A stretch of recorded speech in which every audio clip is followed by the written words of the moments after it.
the crucible of business navigating high-pressure decisions. In the fast-paced world of business where every second counts and every decision can make or break a project, decisions are made under constant pressure. Deadlines loom, stakes are high, the environment is often unforgiving, and the margin for error is razor thin.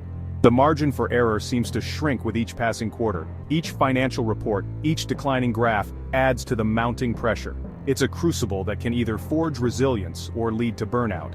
The stress can be overwhelming, pushing even the most seasoned professionals to their limits. The key lies in understanding how to navigate these high-pressure situations and emerge stronger on the other side. It's about finding that inner strength and clarity amidst the chaos.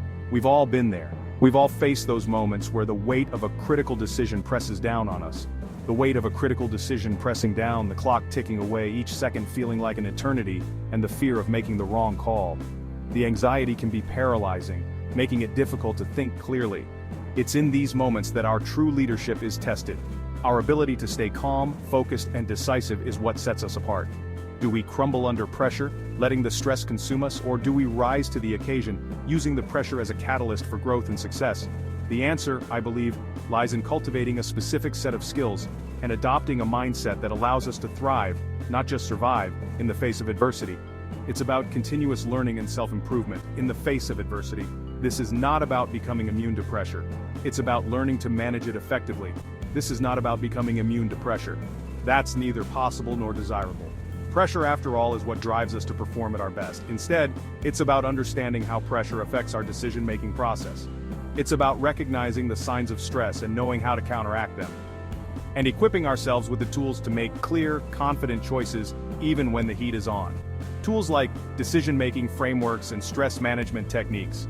Throughout this essay, we'll explore practical strategies to help you master the art of decision-making under pressure. Throughout this essay, we'll explore practical strategies to help you master the art of decision-making under pressure. We'll look at real-world examples and case studies to illustrate these strategies. We'll delve into the power of mindfulness in managing stress. Techniques like meditation and deep breathing can help center your mind and reduce anxiety. We'll examine proven decision-making frameworks that provide clarity amidst chaos. Frameworks that can help you break down complex problems into manageable parts. And we'll learn how to embrace uncertainty as an inherent part of the journey. Uncertainty is not something to be feared, but something to be understood and managed. Remember, the goal is not to avoid pressure, but to harness it, to let it forge us into more effective and resilient leaders. It's about turning challenges into opportunities, to let it forge us into more effective and resilient leaders. By embracing pressure, we can achieve greater heights and inspire those around us to do the same. Finding your center: mindfulness for clarity in chaos. When the pressure is on and deadlines loom large, our minds often become a whirlwind of thoughts and emotions. In these moments, our instincts often lead us astray, pushing us towards hasty decisions that we might later regret. We rush into decisions driven by fear or a desire for a quick fix, hoping to alleviate the immediate pressure. This is where mindfulness comes in, offering a sanctuary of calm amidst the chaos. Mindfulness, in its simplest form, is about being present. It's about anchoring ourselves in the here and now. It's about cultivating an awareness of our thoughts, feelings, and bodily sensations without judgment, allowing us to observe without being overwhelmed. In the midst of a high-stakes situation, taking a few moments to simply breathe can make all the difference. It's a small act with profound effects. By focusing on our breath, we calm our nervous system and create space between ourselves and our reactions. This space is crucial. This pause, however brief, allows us to make more conscious choices rather than being ruled by our emotions. It's a moment of clarity in the storm. Mindfulness isn't about emptying our minds or escaping reality. It's about engaging with it more fully. It's about acknowledging what's there, the good and the bad, without letting it control us. It's about finding balance. It's about recognizing when we're caught in a spiral of anxiety or fear and gently guiding ourselves back to the present moment. This awareness is empowering. The more we practice mindfulness, the more it becomes a part of who we are, a resource we can tap into whenever we feel the pressure rising. It's a skill that grows with practice. It's in those moments of stillness, of connecting with ourselves, that we find the clarity and focus we need to make sound decisions, even in the eye of the storm. Mindfulness is not just a practice, it's a way of being that brings clarity, peace, and resilience. Incorporating mindfulness into our daily routine can transform our approach to stress and decision-making. It's about creating habits that support our well-being. Whether it's through meditation, mindful breathing, or simply taking a moment to pause and reflect, these practices help us stay grounded. As we cultivate mindfulness, we build a foundation of inner peace that supports us through life's challenges.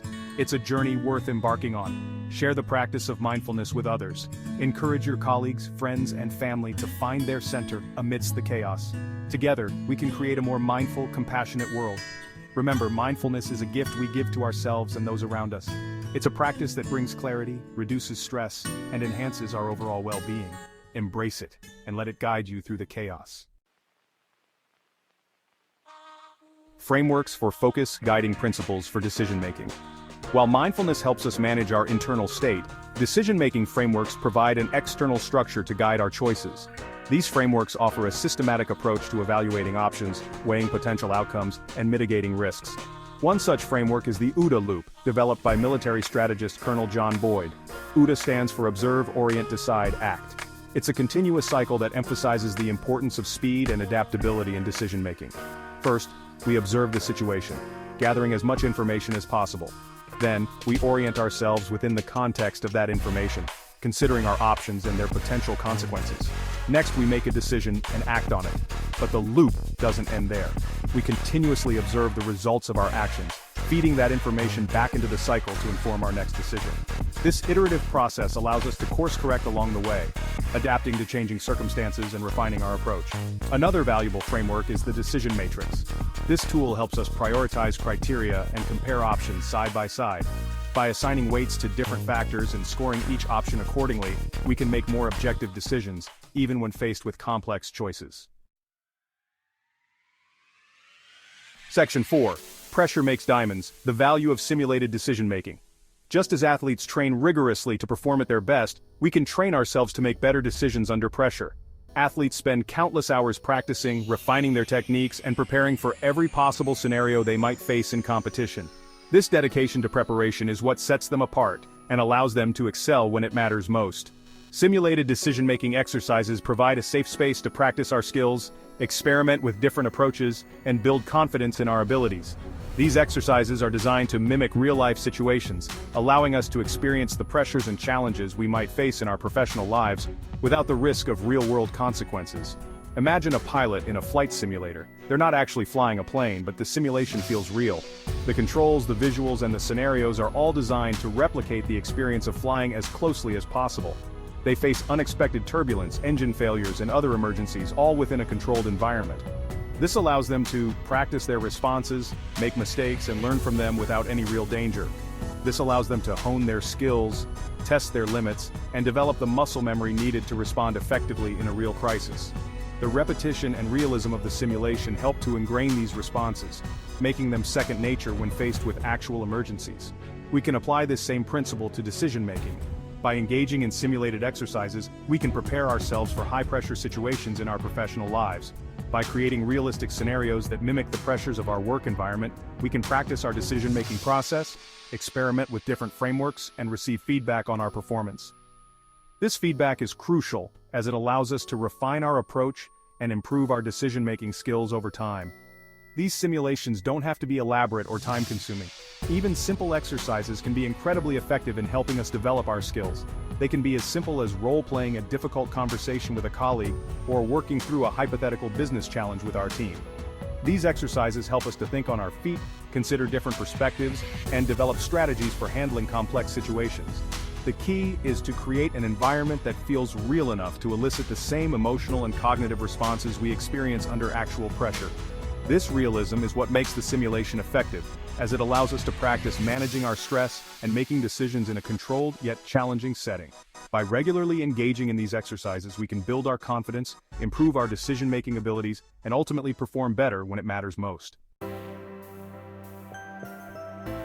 Section 5. The art of delegation, sharing the load, multiplying the impact.